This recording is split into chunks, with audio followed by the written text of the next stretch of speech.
You prayed and believed your whole life, never done anything wrong, and here you are. You're the nicest person I know. I am the meanest. You have dementia. My life is perfect. Explain that to me. Sometimes the devil allows people to live a life free of trouble because he doesn't want them turning to God. Their sin is like a jail cell, except it's all nice and comfy and there doesn't seem to be any need to leave. The door's wide open. Till one day, time runs out. The cell door slams shut. And suddenly, it's too late.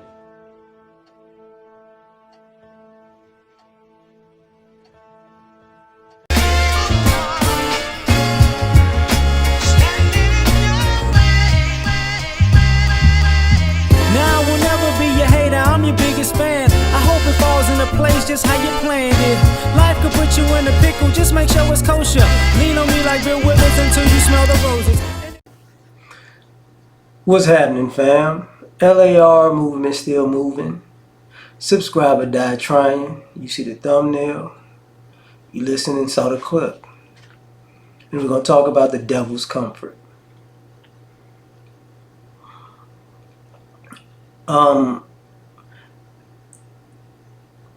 People look at prosperity and success in a religious sense, to the point where if you're doing good in life, you know, it's God has his hand on you, right? And if you're doing bad, you know, the devil sabotaging your life. And we don't really take into consideration that the devil can bless you too.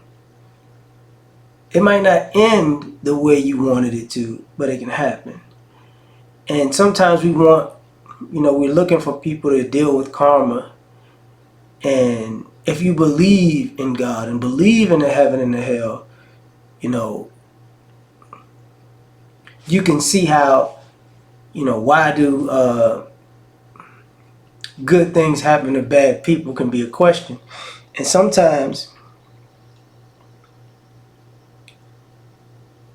people are enjoying their heaven on earth because they're going to have hell in the afterlife. And if you've been around enough people who lived a life, a full life, and somewhere near the end they're not so proud of it. They're afraid of death. They're afraid, you know, because sometimes you think people are afraid to die. And because, you know, I've been living, I don't want to die. And sometimes you start to realize these people believe in God. They're afraid of hell. They're afraid of death because they don't think they're going to heaven, because they succumb to all the comforts of the devil. Like, if you've read the Bible before, right before the crucifixion of Jesus, not right before, but not too long before, a short time before his crucifixion, the devil came to him and basically said, look, you ain't got to do this. You know, I could give you everything you ever could want in this world. You can have it all. You know, he you know, there's a text where it says he showed him all the atrocities that people would do in his name, you know, like the Crusaders and whatnot, running around killing people, talking about, in the name of Jesus Christ. And it's like, yo, see, and he's like, look at these people. This is who you dying for. This is who you're sacrificing yourself for. This is who God has you, you know, dying for the sins of these fools. You ain't got to do this. I can give you everything you want, everything you ever could need. And basically,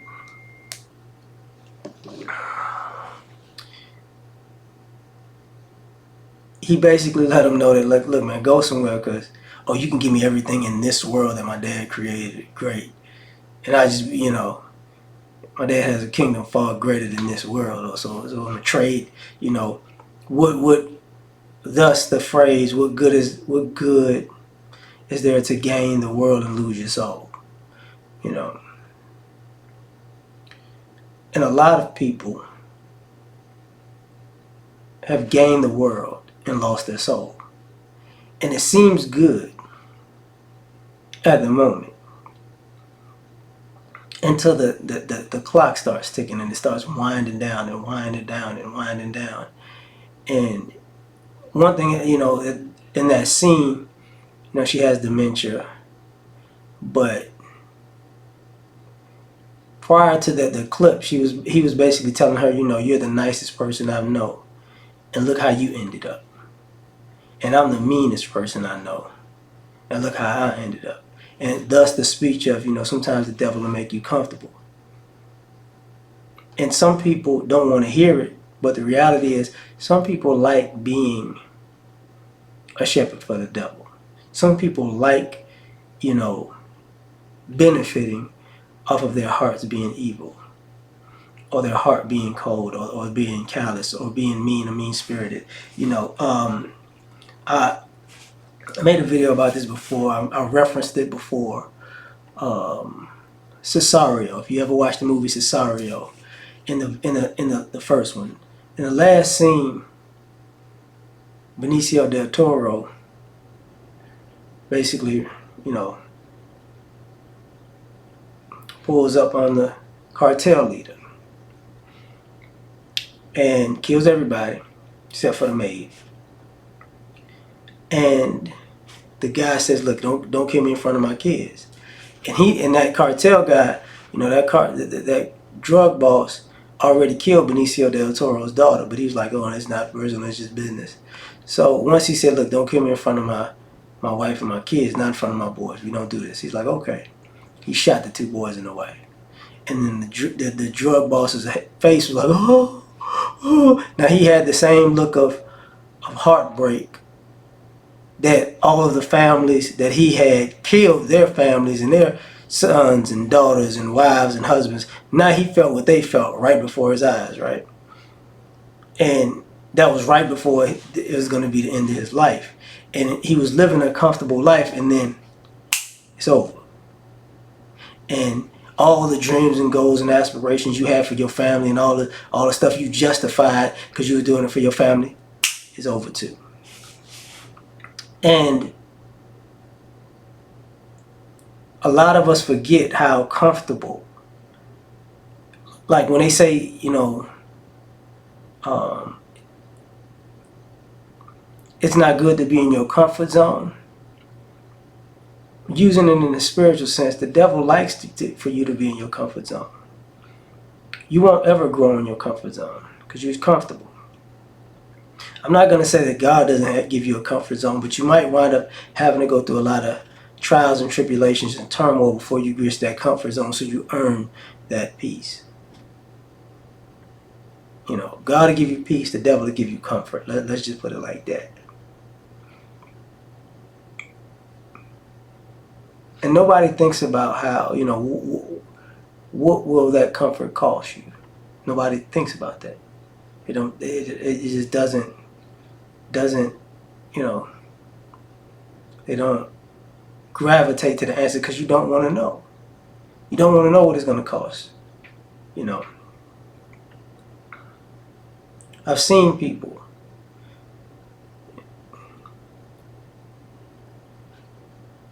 who prospered and did some real unscrupulous things, and have to sit and realize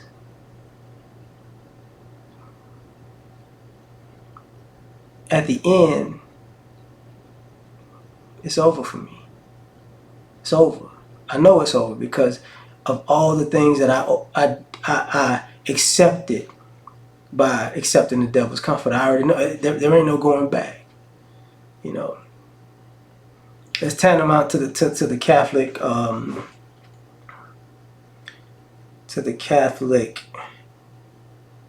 opinion on suicide. If you commit suicide, you're going to hell. Like if you ever like watch the movie Constantine from the DC, you know, like Constantine was just he was bound to go to hell because he tried to kill himself as a teenager from all the visions. So that's an issue. And what you come to find out over time is this. The people who, in their heart, did their best to do it the right way, don't have a fear of death like the people who chose the devil's comfort. And if you, when you live and you start looking at people, you can see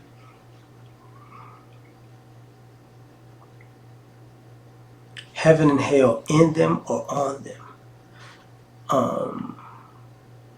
And even from going from young, because sometimes you can see people have heaven in them and on them, and time wears on them, and then you start seeing hell in them and on them, you know. And then you could see vice versa, you know, people who are hell in them and on them, and it's like, oh, they transform and they say they have heaven in them and on them. And I get, you know, to a degree, some of us, sometimes it's not about shedding your prosperity. It's about